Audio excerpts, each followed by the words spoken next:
Hey everybody, welcome. Welcome to Daily Reflections with Chris. My name's Chris. And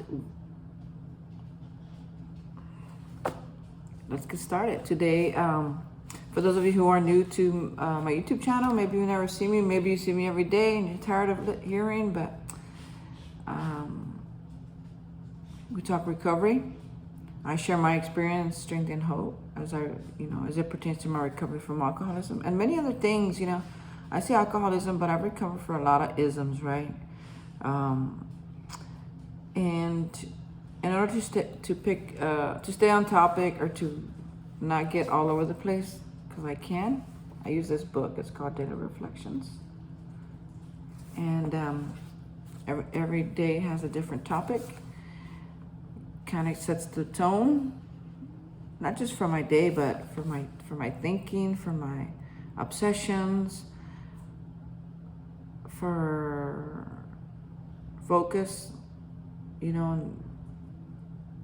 what shall be the hot topic everywhere around the world. People are reading this entry for March 17th, English, Spanish, and various other languages. And believe it or not, some people are still out there just travel miles and miles to get a piece of literature like this one.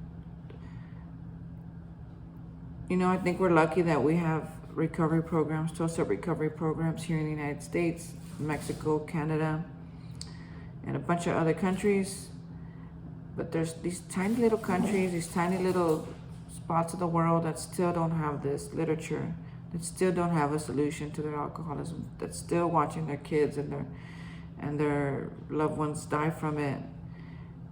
They know there's a cure, but they can't get to it, and they travel miles and miles and miles, crossing borders, having to risk their lives to get literature like this one, mostly the big book, right? But to get it and then bring it back to their colonies or bring it back to their little towns so that they'll have, they can have a meeting at whatever kind of 12-step meeting. And people travel miles and miles and miles to do this. And I don't know if there's a particular lady that I know that she works in New York for the big wigs of Alcoholics Anonymous, and she puts on these workshops where she talks a lot about what it's like to travel to other countries to talk about, because she's in the literature. She takes care of all the literature around the world, and she talks about how people travel for days without eating. They don't go to work. They have a little bit of money, but they're struggling so hard in their communities with alcoholism and drug addiction that they're willing to do whatever it takes to get to these places, and they'll get it in any language. Of course they want it in their language. Who doesn't, right? I mean, I want it in English because that's what I understand. I understand Spanish too now, but they're willing to get it in English if they can, and they're gonna find somebody in their colony that can translate it for them,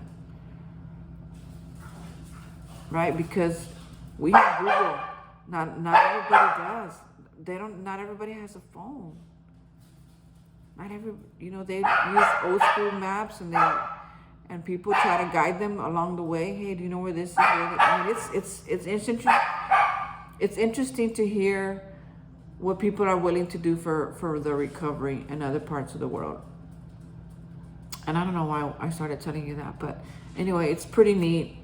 I pay mostly attention to those things because I'm a translator, and that would, if I ever get the opportunity to do that, I definitely want to do that. Be able to travel the world translating this message of recovery, or just to have a conversation with people about this message of recovery, to help her get people like this person, so that when she travels, I'll travel with her, and that we may have better conversations and relationships, and we can get this out there, right? The message. So let's continue. Sorry, I got unfocused. Sometimes this book works, and sometimes it takes me a minute. Okay, so today's March 17th, and the title for today's entry is Mysterious Ways. Out of every season of grief or suffering, when the hand of God seemed heavy or unjust, new lessons for living were learned. New resources of courage were uncovered, and that finally, inescapably, the conviction came that God does move in a mysterious way, his wonders to perform. And that's out of the 12 and 12, page 105. After losing my career, family, and health, I remained unconvinced that my way of life needed a second look. My drinking and other drug use were killing me, but I had never met a recovering person or an AA member. I thought I was destined to die alone and that I deserved it. My God. Whew. At the peak of my despair, my infant son became critically ill with a rare disease. Doctors' efforts to help him proved useless. I redoubled my efforts to block my feelings, but now the alcohol had stopped working. I was left staring into God's eyes, begging for help. My introduction came to AA within days, through an odd series of coincidences, and I have remained sober ever since. My son lived and his disease is in remission. The entire episode convinced me of my powerlessness and the unmanageability of my life. Today, my son and I thank God for his intervention. Man, I could really relate to what this person is talking about, right? Whoever made this entry, I could really relate to what they're saying. I mean, my life was in shambles. I was losing jobs left and right. I was, I lived a very isolated life there in the end. I would just pretty much go to work, get whatever money I made, buy as much booze as I could and drugs, and go to my room and just drink and drug till the next day. I mean, it was a very sad, what I felt useless life. And at some point, I threw up my hands and I said, well, I guess it's just the way I'm gonna live for the rest of my life. I mean, everybody else around me is doing it. I guess I'm gonna do it too. I mean, there's no hope for me. And I felt like that in itself, that surrender, that saying like, okay, if this is the way I'm gonna live forever, then this is the way I'm gonna live forever. Living to die, just surviving, just trying to get my next drink. And like the person who wrote this, within months I was in AA. And some of it was coincidence, because I never either heard of anybody in recovery or ever even heard of the program. I think one actor talked about it, like in Beverly Hills 90210, he talked about it a little bit. And I remember his friends being like, oh my God. And I was like, whatever, dude. But back then I was just a different person back then. But so anyway, shortly after that surrender, I something happened, and was it coincidence? Maybe it was my behavior. Maybe it's the choices that I made. Probably all three, right? Choosing to drink and drive and get high and never take a day off was what really caused me to have my car accident, a really bad one too. Luckily, I didn't get hurt, not even a scratch. She didn't get hurt. Nobody got hurt. But what happened after that was that I ended up having to go to AA, and that's how I learned about it, right? Nobody was trying to, even though people were watching me and be like, man, Chris, I wish you would just stop drinking. I wish you would just, oh my God, look at your life. And, they told me because they love me, not because they didn't even have a solution either. They would just say like, don't drink, or if you're going to drink, don't drink so much, or don't drink and drive, or they would ask me all kinds of things. Don't drink at work. They won't. And nothing, nothing really sunk in, because I still felt, when I was willing to look at my life, I still felt like it's not that bad. All the other times I just ignored it, because it might have not looked bad, but it felt bad. It felt horrible inside. It felt like I just want to die. I can't live like this anymore. I can't live with these secrets. I can't live with this anger. I can't live with this fear anymore. I would just feel so isolated. Even in a group of people, I would just feel like I just want to die already. I mean, I didn't have the guts to kill myself, but I just felt like, oh my God, I wish I would just tire. I mean, like, such powerlessness, such unmanageability of my life. Like, no matter what I tried, I couldn't save $1. I could not stop myself from getting drunk. I couldn't keep relationships. Nobody around me even liked me. I mean, they would just tell me things that would just... People don't know any better. Sometimes they're trying to help, but they would just say certain things that just like, it may just make me feel worse. But even that didn't help. Nothing, making me feel worse didn't work. Making me feel better didn't work. It just, nothing worked with me anymore. I needed something higher. I needed a higher power. And when I didn't die in that car accident, when I got sent to Alcoholics Anonymous, when I started to learn that what I was just a victim. Victim's kind of a negative word, but I had a disease that there was no cure for, that what I could do is do this program and possibly save the rest of my life. You know, to me, honestly, even if I have to go to a meeting when I'm so super tired and really sleepy, I show up in my uniform and I'm like, man, I just drink so much. I drink a lot of coffee to stay awake. Even in those times, even when nobody's making sense, even when I'm still not having a good time, even then, my life, I still do it because I know where I came from. I know how hard that life was, how much harder that life was, right? But you catch your lover with somebody else all the time, and they'll lie to you. They'll make you feel crazy. That drinking is such a part of everybody around me's life that it seems like the only normal one. They're dying, so you're gonna die the same way. You kind of try to go out with it. You know, you try to go out with it with a bang, but it doesn't feel good.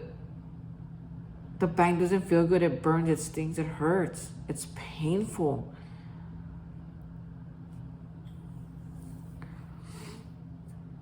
And I'm so grateful that something worked for me when I couldn't work for myself. Something helped me when I couldn't help myself. Something came in and led me into a path that I had no clue was there. I mean, there was like all this stuff in front of it. Pump-ins and what they call it, calamity, they call it. All these thoughts in my head, all these people saying, you don't need to go to AA, this and AA that, and all that stuff made me feel certain ways. I was like, oh man, what do I do? What do I do? So thank God. Thank God. I'm really grateful to still be here. I was gonna really talk about something else, about some other topic some other idea that this topic brought up, about how God works in mysterious ways, his wonders to perform. But I think that would take me probably another 30 minutes because I have a little more energy towards that right now, only because of the spot that I'm in. But what I get today is that when I'm feeling like there is no way, there is no solution, it's never gonna get better, because that still happens to me in life today, because there's certain things that are still the same. And when I start thinking, man, it ain't never gonna get different, it ain't never gonna get better, I just keep doing the next right thing, even when I don't want to. Because the truth is, I was here already. When I first got to Alcoholics Anonymous, I thought, this is when I'm gonna die. It ain't never gonna get better, never gonna get different. And it did. It got better and it got different. Something was out there listening to me even when I couldn't believe. I wasn't believing in nothing else. I didn't have the knowledge or the experience that I have now with recovery, that I can sit here and believe like, yeah, this is true. And all those dark times when I thought he wasn't there, he was there. When all those dark times when I thought nobody was listening, he was listening. You know, and did I get so angry one day and I said, where are you?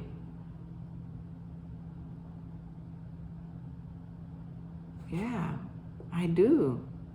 I do have those times because sometimes these seasons last longer than I could stand. And I question. It's like, man, it's been a long time. And I know that God's timing is not my timing, but it could get really dark and discouraging for me sometimes. And I have to ask, where are you? And I feel like he's just like, he's running down the hall. He's going as fast as he can. He comes out the door. It's like, okay, it's ready. The dinner's ready. Let's go, let's go, let's go, let's go. And then I get up and then I go. And what he has on the other side of that door, on the other side of his ideas, way different, way better than anything that I could think or imagine. My brain is limited even right now with more knowledge and more experience and more hope. It's very limited. What he has on the other side of me is different. It always is. And I just got to stay faithful. I just got to stay put. I just got to do it. I just got to not hurt other people. I just got to not. And I make mistakes. A lot of them.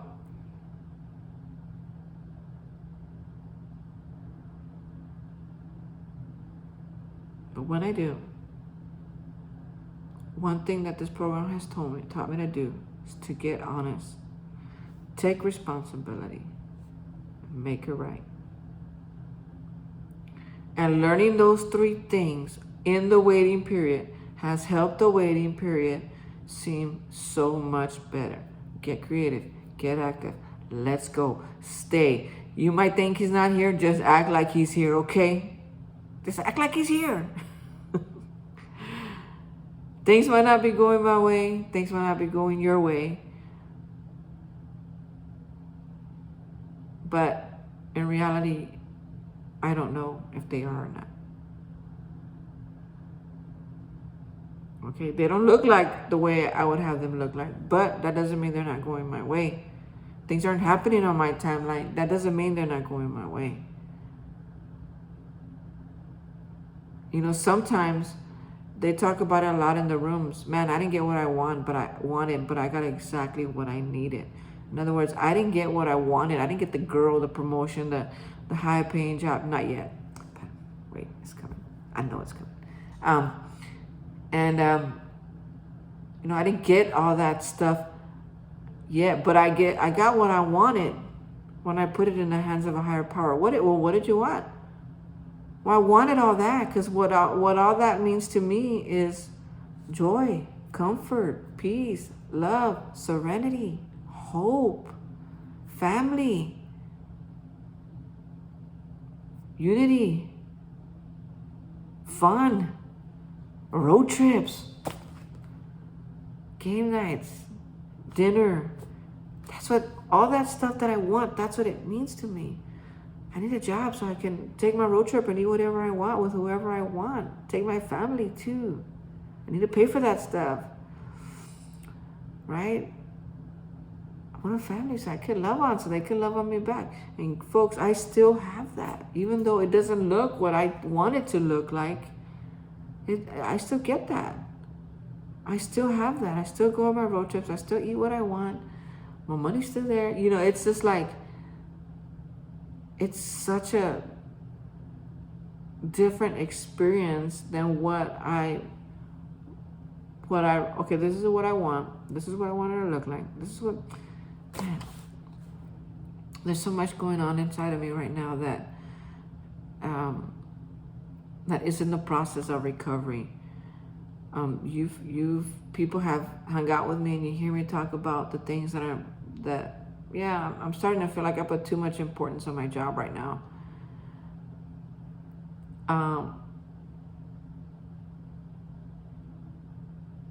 But there's another thing going on inside of me. I'm not sick or anything. you know, I'm not dying or anything like that. It's just,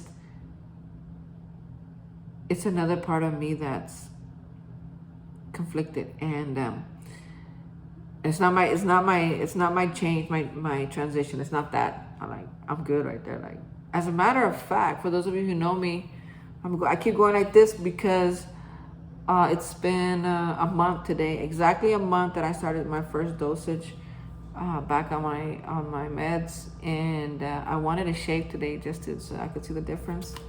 So I'm very excited about that. I mean, that part of my life is still on track as far as I can see. But there's other things going on that it got me. I can't even talk about them. That's how strong they're happening right now inside of me. But I will be able to talk about them someday, and I will share that with you guys. But you know, I know that, you know, drinking and drugging, it was just a symptom. In other words, it was just a symbol. It was just like, hey, this is gonna, I just need to have this because I'm tired of feeling the way that I'm feeling, and it hurts so hard. Not Coca-Cola, that makes me bubbly, but you know, if this was a can of beer, I'll be like, I just need to taste it. I just need to feel different. I don't want to think about what's really going on in my life because it hurts too much. And while I thought drinking was gonna mean what it means to other people, you know, just having a good time, it never did. I always drank to black out. I always drank to get drunk. I always felt like if you're gonna drink one, that's crazy. Like, don't even waste your money. Who drinks just to drink one? That's the way my thinking is. I'm like, if we're gonna drink, we're gonna get messed. We're gonna black out.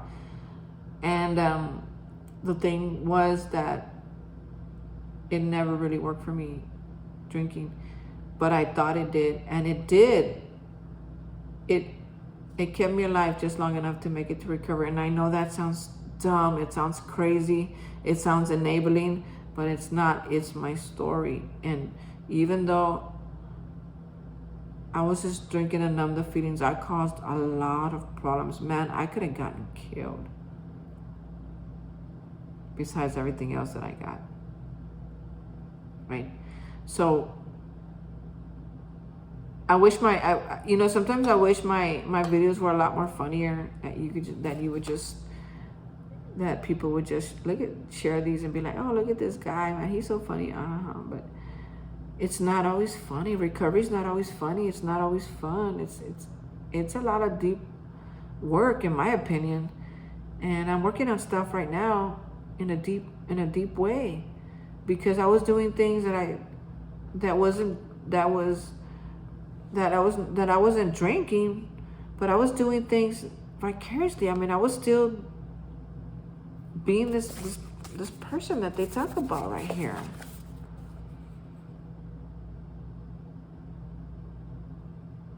Thinking that I'm not that bad. Without getting honest, without looking at myself. Man, Chris, you're messing it up, boy. If that's what you want, you're going to mess it up.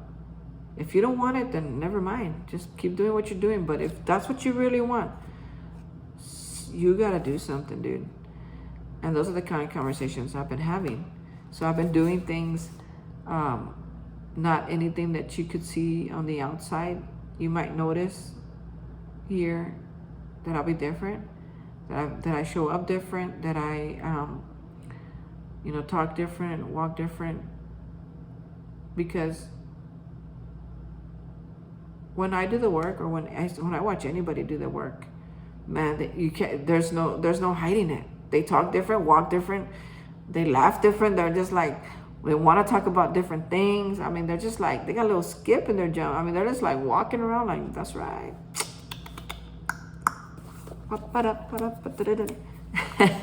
And I haven't done that in a long time because I've been bogged down by stuff, but I'm working on it because that's the person I want to be. That's the guy I really want to be. That's the guy that I miss being. That's the guy that I want to show up, that I want to show up for life. That's the guy that I want to get on these videos and maybe make you laugh.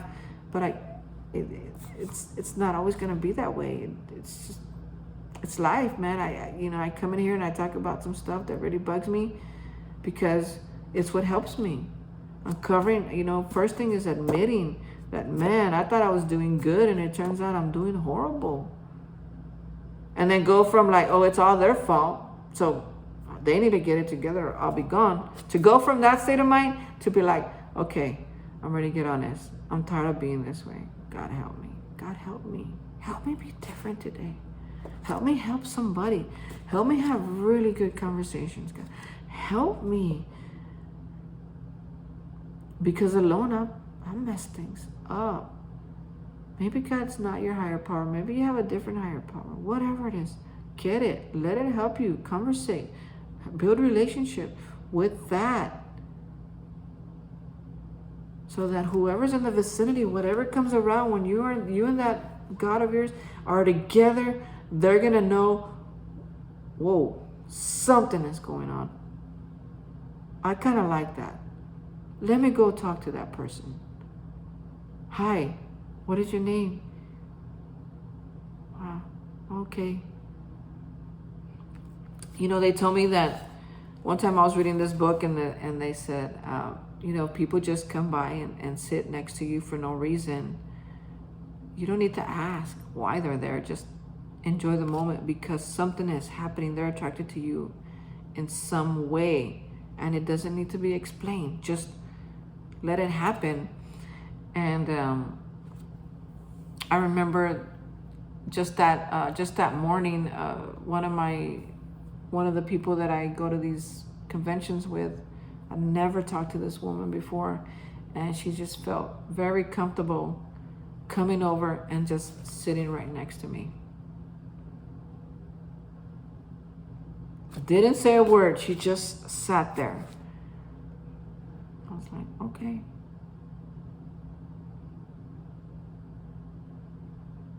And I looked over at her and she said, oh, hey. And I said, hey. That's it. And then later on, I read that little piece that says sometimes people just sit next to you, just to sit next to you. You don't have to ask why. You don't have to tear it apart. You don't have to think she likes you or whatever. Just let it happen. And so I did. And then after that, this little boy showed up to my group, with his father, and he just, since the day he met me, he just sits next to me. We don't talk. He just sits next to me. And then he'll go and get a soda and he'll get me one too. And he'll say, here. And I say, thank you. And he says, you're welcome. It's a very simple conversation. And I really like that. And I know that if I was drinking, if he felt some uneasiness about me, if he felt something like he was going to get hurt, he wouldn't do that. Children are very, very, they got this sense that was like, whoa, they don't even know that they have it. They just know that they don't want to talk to certain people. They could be smiling at you. They could be giving you candy and they'll be like, oh, hell no, I'm out of here. Right? Because they have that. So I trust that this little boy sits next to me, I trust that I'm doing something right. Even when I think I'm doing it all wrong. Even when I think that I'm screwing it all up. Even when I think that I'm never going to get it better. When he sits next to me, it's reminding me, Chris, okay, you're not a bag of crap. You didn't go from a bag of chips to a bag of shit. You are fine. You're having a hard time. It's going to be okay. I am here with you. And I'm grateful for that because I don't need to know what's at the end of this. I don't need to know. I would like to know, but I don't need to. For me to know that I'm going to be okay, for me to know that I'm being protected, for me to know that things are being worked out as I'm here on these videos and as I'm taking a shower, everything's working out for my good. For me to just know that is enough in this moment. It wasn't enough 5 days ago. It wasn't enough 2 weeks ago. It wasn't enough 6 months ago. It wasn't enough last year. But today it is. It is a process of recovery that has really worked for me. And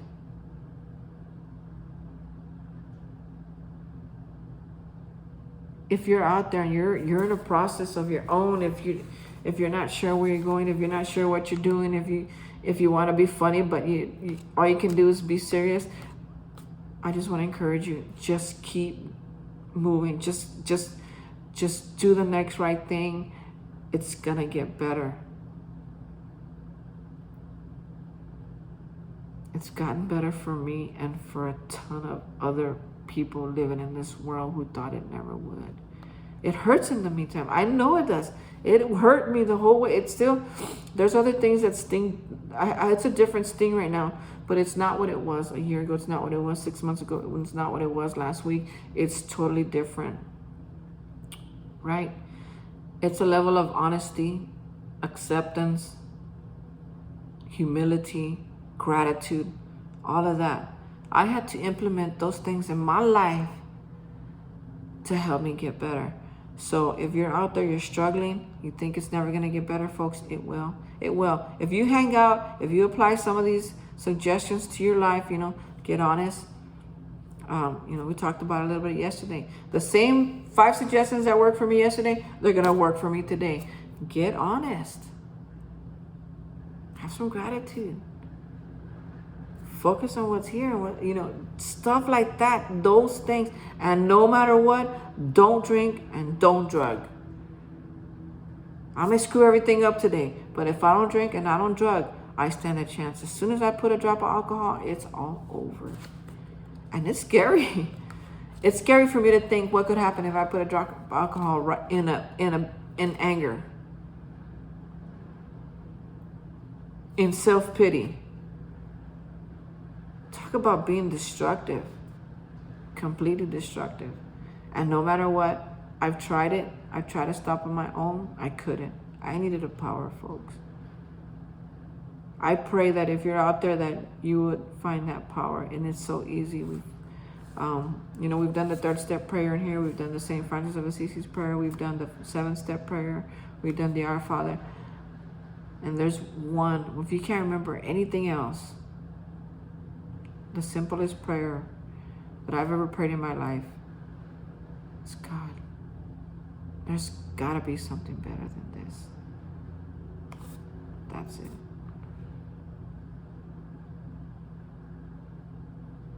That's all that I prayed. And that's all he needed to open up the sky and shine the light upon me.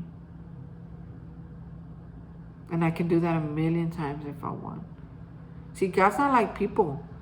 God's not going to be like, again, Chris, really?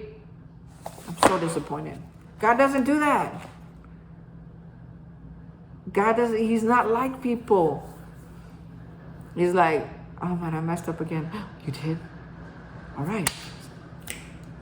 Let God do what God does best. He's going to fix that. He's going to make that work out for your good. And he's going to change you to be the man of God that he needs me to be. He doesn't take my mistakes as an opportunity to kick me out of heaven. He doesn't do that. God's not like that. To kick me out of life. He uses those opportunities to give me the best life ever. See, he didn't make me perfect. He knows that. He made me with flaws. I'm going to mess up. Sometimes I'm going to do things that I regret doing. But he embraces that about me in a way that humans can't. Because they're humans, just like I can. I struggle too. Can't embrace everything about everybody, but I try. But will I ever be able to do it like God? No, because I get disappointed too, man. I have those I'm on the other side of that fence too sometimes, where it's like, what the hell, dude? What the hell, man? It's like, oh my God. I have my limits. Everybody does. I'm not here to say don't have a limit. I'm here to say when you've reached your limit, you have no hope.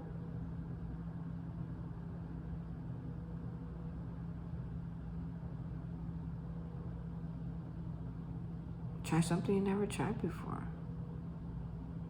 A solution that works, a God of your understanding that works, a program that works, a lifestyle that works.